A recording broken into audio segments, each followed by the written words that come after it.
order to do it, right? Is that the laws were stacked against us, everything was stacked against us.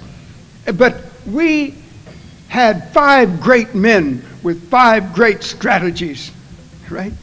And that's what did it.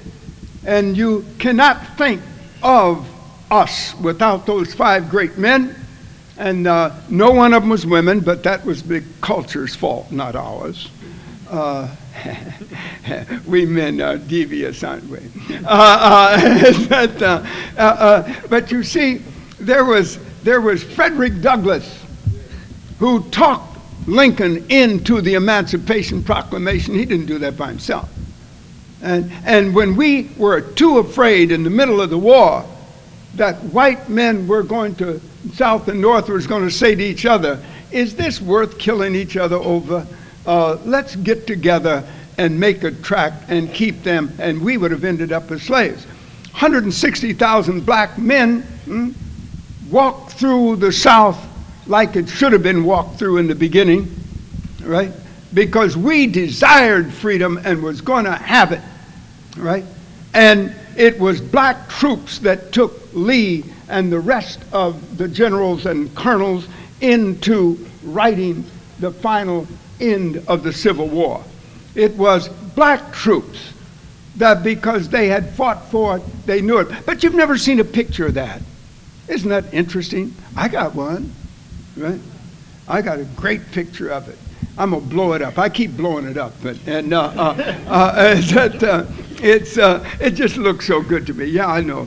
All right, but you've got to know about W.E.B. Du Bois, right? Because he was the American genius. Harvard couldn't give him the degree. He was too brilliant for that. Harvard didn't have enough to do it. He had to go to Germany to get it. And he was the first person to use science in order to deal with race. We need a museum to tell the story, because these folk understand I don't have enough time, right? But let me put it this way. If America is going to be America, right? If America is going to be America, it becomes very, very important that they listen to those who didn't go along with the average. If you listen to Pope Paul, you know what he said? He said, there can be no truth, and truth is his big business, right? But there can be no truth until we rid ourselves of the very vestiges of racism. Institutional racism is involved in that. Until that goes, there can be no truth. Now, if we are to be America, we've got to realize something else. Is that the central factor in the destruction of black people in this country has been racism, and that there is no more important factor in our death psychologically and physically for a longer length of time than any other factor in American society, right, than that of racism, right? Is that, and then if America is to be America, it's got to listen not simply to its scientists, but it has to be listening to geniuses like Martin King and W.E.B. Du Bois.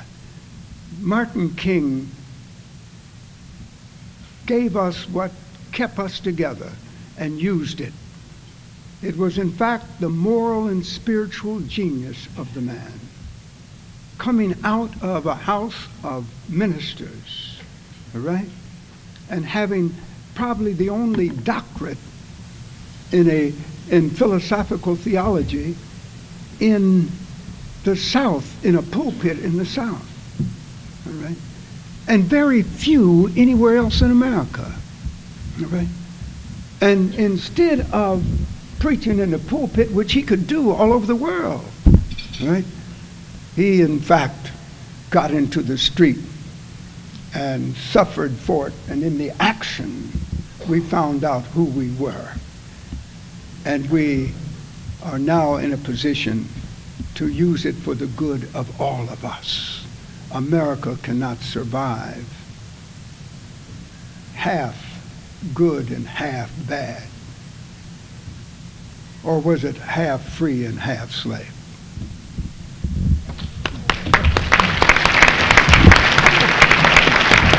But the first inductee we're going to talk to is Ollie Gates, and I would ask that everyone would please keep Ollie in your prayers. He was supposed to be here, but he ended up in the hospital. He is known as the Barbecue Baron. He's the president of Gates Barbecue. It's a little secret in Kansas City, which is one of the best kept secrets in the country. I actually was a rep there, and he opened Gates Barbecue in 1946, and since then he has been the president of the family-owned business. He graduated from Lincoln University in Jefferson City, Missouri, and for 3 decades his organization has been the backdrop to many civic opportunities within the community. He has been involved with Kappa Alpha Psi fraternity, the Masonic Lodge, the Shrine Temple, Bruce R. Watkins Foundation, the Spirit of Freedom Foundation, Enshrines of the City of Fountains. He's also been awarded Citizen of the Year, Executive of the Year, Distinguished Service, Spirit of Kansas City, Vellum E. Woodson Outstanding Leadership Award from the NAACP, the Greater Kansas City Business Hall of Fame Award, and the Restaurant of the Year by the Missouri Restaurant Association. And if any of you would ever meet the man, you would not think that he was so successful. You would just think he was a down-home guy right next door. And on behalf of Ollie Gates, we have Paris McConnell, who is going to please come forward and accept his award, and please give him our love and our prayers as you do this. Thank you. On behalf of Mr. Ollie Gates, from the great city of Kansas City, home of the wonderful, great jazz artists, the Kansas City Chiefs and the Kansas City Royals, the best barbecue, good steaks, and great men. He was so sorry. He felt so disappointed because he looked forward to coming here. I was looking forward to having him with his family. I actually grew up knowing Mr. Gates ever since I was born. He and my grandfather and a lot of my extended family, we just kind of knew them. And she is right, he's just an everyday guy. I had the privilege of attending a high school that was right up the street from Gates. And for those of us who stayed on the honor roll, had the privilege of going to off-campus lunch, which was always down the hill, down to Mr. Gates. We could get a beef on bun, and when I say beef, not shredded beef. We're talking beef brisket that was smoked for about 12 hours, sliced on a bun for about $2. And so I'm just honored to stand here on behalf of Mr. Gates. I will be going to Kansas City at the end of May. We have a press conference set up, and we will have a big celebration recognizing Mr. Ollie Gates as a part of this organization. Thank you. Our next recipient, or inductee, is the recipient of the Romeo B. Garrett Humanitarian Award. That inductee is Mr. Doug Oberhelman.